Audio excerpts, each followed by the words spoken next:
barn. The quality of them isn't really that great or anything, but kind of figured maybe I'd go ahead and put some of them on just to kind of show the background of some of the stuff we get into with my mules and hounds and the ones, basically my pack of hounds that do tree bear.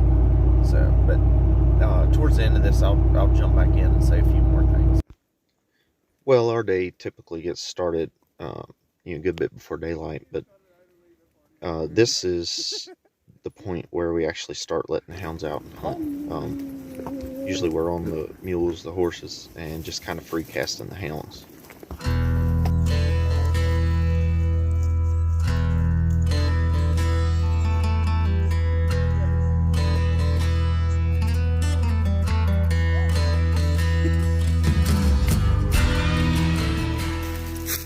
Well, this is how probably 80% of our late season tracks are started. And what I mean is they might go a ridge or two with just tail wagging and not saying a word. But this is kind of where the pressure is on me to decide when to call them back, to go look for another track, or let them go on and possibly have a bear jumped, in a couple hours. So basically, you just gotta know the body language of your own hounds. Well, we got this bear jumped up, and it really don't want to have nothing to do with going up a tree for a while. But on another note, this is where we can really tell the difference in our horses and our mules. And what I mean by that is I'm riding my little mare, Winnie.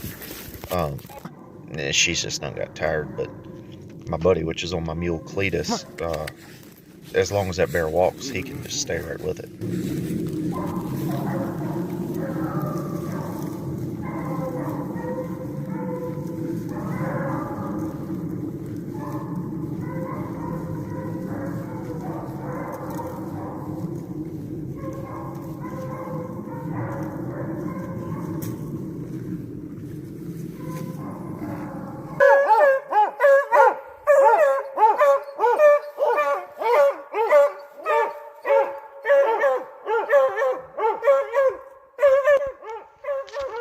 Well, my dad, my cousin, and I actually got into this bear. The hounds had it treed, and actually Dad ended up taking this bear. But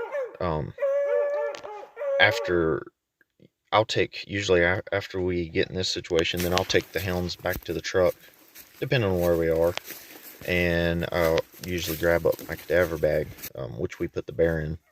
Helps keep down on the blood. Helps different cadaver bags, basically they have straps on them, which I usually just strap it right tight down to my saddle. And then in this instance, my cousin hopped on top of it, and which helps, if the bear starts leaning one way, he'll kind of offset it and makes the load a lot more balanced, which makes it easier on us and my mule. So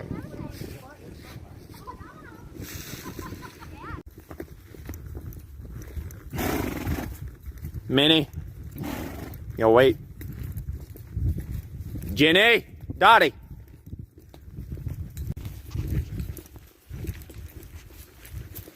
Well, I'm actually out by myself on this day. We finally found a track, and really it don't take long when the dogs, I don't know, they might have a mile chase, and I don't have any footage of them trailing or anything like that, but they finally get it treed, and I get in there.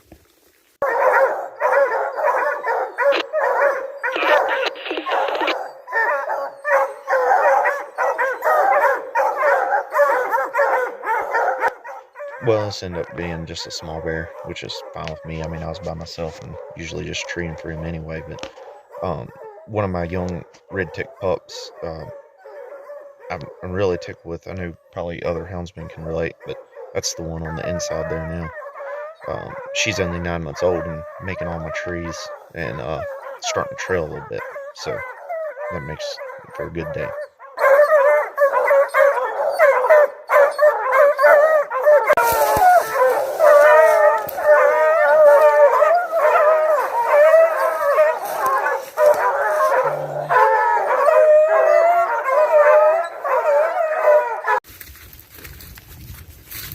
I just called a day and head on back towards the truck. Come on.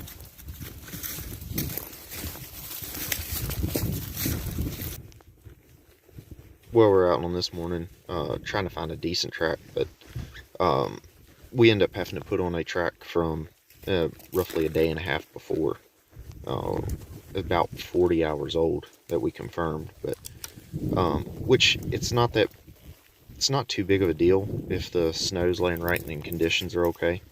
The dogs can usually go ahead and go with it.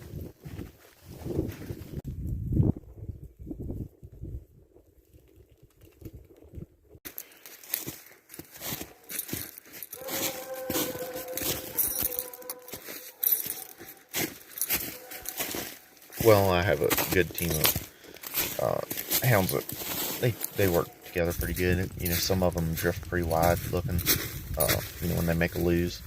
And then I have another hound, which actually my buddy owns him, but he stays nose in track, basically track for track.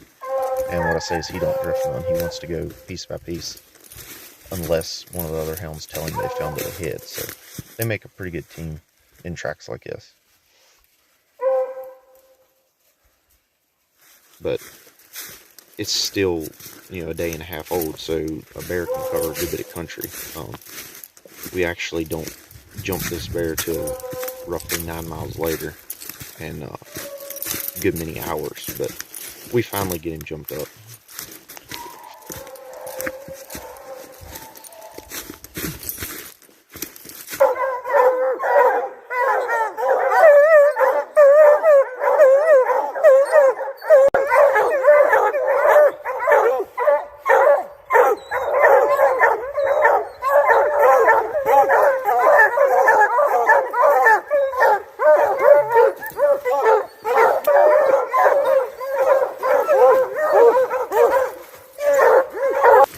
Well, that was just another small one, which is kind of like I said before, it's fine with us.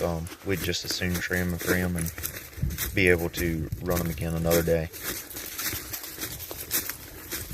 So, depending on how far the chase was, how fresh the dogs are, kind of how crazy the bear was, I typically tie up about 150 yards away from the tree, something like that. Then I'll ease in there, get the hounds. And then that gives me a few moments when I'm headed back to the mule to get everything calmed down. And that way I get to the mule, hop on, and usually we're good to go for the ride back to the truck.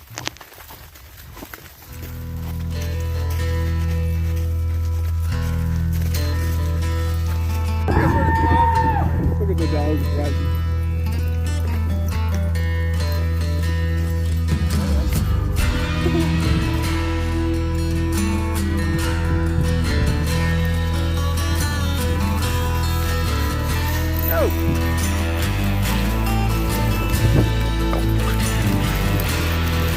Boy, that ruined my shot.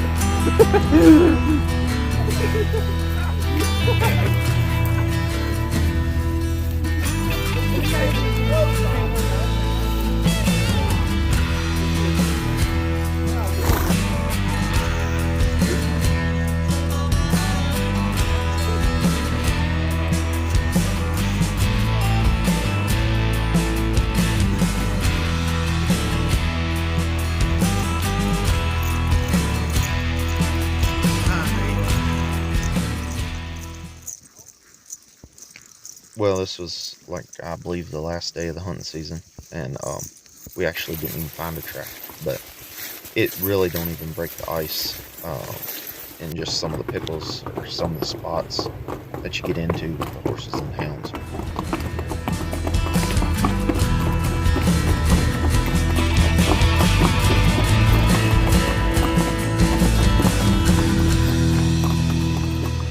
Well, that was just a few clips off my phone, but I've never really took the video aspect really that serious, but in the future I'm going to try to show some of the behind the scenes that goes into making some of these hunts work out. But if y'all want to see more of that, just hit the like, hit the subscribe, and I'm going to do my best at trying to get some of them together and coming up. So anyway, thank y'all so much for watching, and I'll catch y'all on the next one.